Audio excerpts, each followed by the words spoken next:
For years, the internet kept trying to write the ending of Prichard Colón's story before his family was ready to write it. False death reports appeared, disappeared, and came back again. His mother had to publicly tell people not to believe everything they saw online. Fans learned to hesitate whenever they saw the words "Prichard Colón has died." But this time was different. On August 13, 2026, the confirmation came from the one place that could not be dismissed as rumor: his own family.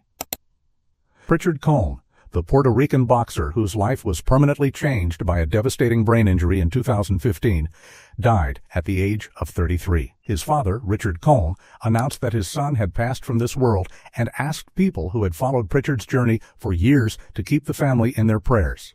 No official cause of death was disclosed. And almost immediately, one painful detail from his father's message began to hit people harder than any statistic ever could. Prichard had wanted to return to Puerto Rico, not for a championship parade, not for a comeback fight, not to prove anything to the boxing world, just to visit. His father said he had tried to fulfill that wish, to bring his son back to the island for the vacation he wanted. But it never happened. That one unfinished dream changes the way this entire story feels, because Prichard Colón's life was divided into two completely different worlds: the young fighter racing toward everything, and the man who spent more than a decade fighting simply to hold on. If you remember Prichard only from the terrifying footage of his final fight, stay with this story, because the most important part of his life did not happen in the ring. It happened afterward, in hospital rooms, therapy sessions, family videos, quiet celebrations, and thousands of days in which the people who loved him refused to reduce him to a tragedy. And before this video ends, there is one question we have to confront. When boxing calls a man a warrior after the worst has already happened, what does the sport owe him while he is still alive? Because the night that changed Prichard Colón forever did not begin like a tragedy. It began like opportunity. He was 23 years old, unbeaten as a professional, and carrying the kind of confidence that comes from years of being told you are one of the ones to watch. He had power, speed, experience from a decorated amateur career, and an aggressive professional record that made people pay attention. Going into the bout that would become his last, he was 16-0 with 13 knockouts. He was not a fading veteran taking one final payday. He was a prospect moving forward. That distinction matters. When people look backward at a tragedy, the ending can swallow everything that came before it. The injury becomes the identity. The wheelchair becomes the image. The coma becomes the headline.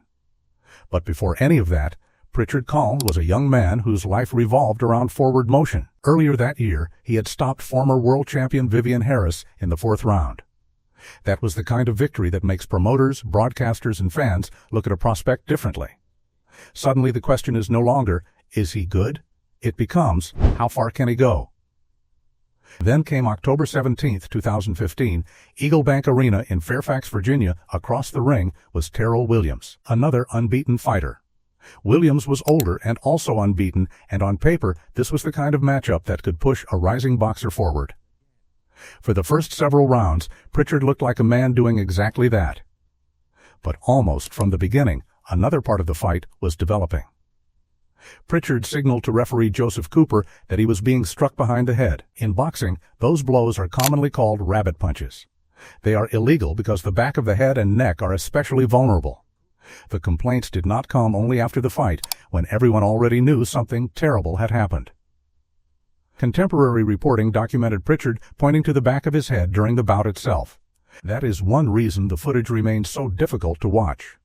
Once you know the ending, every gesture becomes a warning. A glove touching the back of the skull. A pause. A grimace.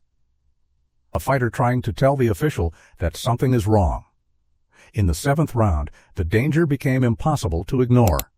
After an apparent punch to the back of his head, Prichard went down and held his head. Referee Cooper deducted a point from Williams, and a ringside physician examined Prichard. The fight was allowed to continue. This is the moment people have debated for more than a decade. Should the fight have been stopped right there? It is easy to answer from the safety of hindsight. It is harder to understand the culture surrounding a professional fighter in real time. Boxers are trained to continue. Corners are trained to keep their athlete composed. Crowds are impatient. Officials have seconds to make decisions. Fighters themselves may insist they are fine because admitting weakness can feel impossible in a sport built around endurance. But the brain does not care about pride. It does not care about scorecards. It does not care how important the television opportunity is. When the brain is injured, time becomes everything. The fight went on. By the 9th round, Prichard was knocked down twice. The second knockdown came near the bell, and contemporary observers described him as appearing disoriented. Then came one of the strangest details of the night. His corner began removing his gloves after the 9th round, apparently believing the fight was over. When they realized there was still another round scheduled, it was too late. The gloves had already been opened, and Prichard was disqualified. His official record became 16-1. For any other fighter, that bizarre disqualification might have been the story. Maybe there would have been arguments about the officiating, maybe a rematch. Maybe months later, it would have become a strange footnote in an otherwise successful career. But Prichard never got the chance to care about the loss. Back in the dressing room, he became dizzy. He vomited. His condition worsened. He was rushed to Innova Fairfax Hospital, where doctors discovered bleeding in his brain and performed emergency surgery. The young boxer who had walked into the arena undefeated would not walk out into the life he knew. He fell into a coma. And he remained there for 221 days. Think about that number for a moment. 221 days. Entire seasons changed while Prichard lay unconscious. People celebrated birthdays. Holidays came and went. Boxing cards were promoted, fought, forgotten, and replaced by new ones. Champions won belts and lost them. The sport kept moving. Prichard did not. His family lived inside a different clock. For them, progress could mean a reflex, a movement, a breath, an eye-opening. Something so small that most people would never notice it became the biggest event of the day. When he eventually emerged from the coma, the damage had transformed every part of his life. He required extensive care and rehabilitation. The man whose body had once been trained to react in fractions of a second now depended on others for basic needs. That is where many versions of Prichard's story stop. They show the final fight, explain the injury, say he was left severely disabled, and move on. But his family did not get to move on. They had to live the next day, and the next, and the next, for more than 10 years. His mother, Nieves, became one of the central figures in that second life. She shared pieces of his recovery publicly, not because every day contained a miracle, but because small signs mattered. Therapy mattered. A smile mattered. A reaction mattered. Sitting up mattered. Being outside mattered. A family gathering mattered. In a world obsessed with dramatic recoveries, Prichard's journey forced people to understand something more difficult. Sometimes courage is not a comeback. Sometimes courage is continuing when the comeback everyone wants may never come. There were surgeries, therapies, and public moments that gave fans hope, including videos in which his family celebrated signs of awareness and engagement. And there were countless private moments the public never saw. His family had to become caregivers, advocates, interpreters, protectors, and witnesses. That is why the false death rumors that circulated over the years were so cruel. In April 2025, Prichard's mother publicly pushed back after pages falsely reported that he had died. She told followers that her son was alive and warned them about fake accounts seeking attention, likes, and subscribers. Imagine being a mother caring for a son with catastrophic injuries, only to open your phone and discover strangers announcing his death for engagement. That happened before. Which is why, when death claims began circulating again, many longtime followers were cautious. But on August 13, 2026, there was no correction. This time his father was the one delivering the news. Prichard was gone. And the boxing world, which had watched him rise, fall, survive, and endure, began to mourn. The World Boxing Organization remembered him as a warrior whose fighting spirit went beyond the ring. Other major boxing organizations and figures offered tributes. Years earlier, in 2021, the World Boxing Council had recognized Prichard as an honorary champion, a gesture that carried enormous emotional weight for a man who had once been chasing championship belts before his career was taken away. But there is something uncomfortable about the word warrior in stories like this. It is meant as respect. And Prichard earned that respect. But calling someone a warrior can also make suffering sound noble in a way suffering is not. There was nothing beautiful about a 23-year-old losing the life he had built. There was nothing romantic about his mother having to reorganize her existence around full-time care. There was nothing inspiring about a family spending more than a decade with the consequences of one night. The inspiration came from what they did after it. That difference matters. Prichard did not choose the brain injury. His family did not choose the burden that followed. What they chose was love, day after day, after the cameras left. And if there is one image that may come to define the final chapter, it is not the fight footage. It is the unfinished trip to Puerto Rico. His father said Prichard wanted to go back to the island for a visit. He tried to make it happen. It could not be done before Prichard died. That detail is almost unbearably simple. For years, fans dreamed of impossible things for him. They hoped he might speak again, walk again, recover more than doctors expected. Every small movement could spark a wave of belief online. But his own wish, according to his father, was smaller and more human. He wanted to go home. Prichard's story was not only a boxing story.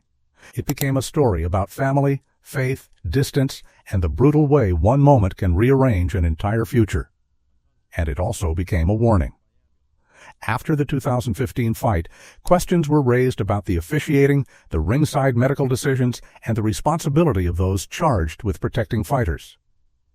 Virginia opened an investigation days after the bout. Later, Prichard's parents pursued a civil lawsuit seeking more than $50 million against medical and promotional defendants, alleging negligence. The legal battle became another layer in a story already filled with pain. But even the courtroom questions point back to the same issue. Who protects a fighter when the fighter has been trained not to protect himself? A boxer can say, "I'm fine." His corner can say, "Keep going." A crowd can boo a delay. A broadcaster can talk about momentum. But somebody in that chain has to be willing to end the entertainment. That is the responsibility built into the job. Prichard's case remains one of the starkest reminders of why illegal blows cannot be treated as minor rule-breaking, why symptoms after head trauma cannot be brushed aside, and why the culture of toughing it out becomes dangerous when the organ at risk is the brain. There is also another human being attached to that night, Terrel Williams. For years, online conversations have often turned him into a villain in a story that people want to simplify.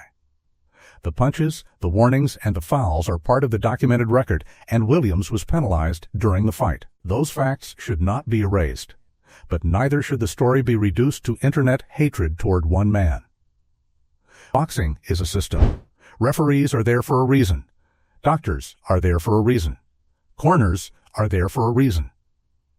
Promoters, commissions, and safety rules exist because fighters cannot be expected to make perfect medical decisions while being punched in the head. If Prichard's legacy is used only to fuel anger, then the sport learns nothing. If his legacy leads officials to stop one fight earlier, to listen to one complaint more carefully, to take one illegal blow more seriously, then his name continues to protect fighters he never met. And perhaps that is the legacy worth fighting for now. Not the viral clip. Not the shock. Not the gruesome fascination people sometimes bring to boxing tragedies.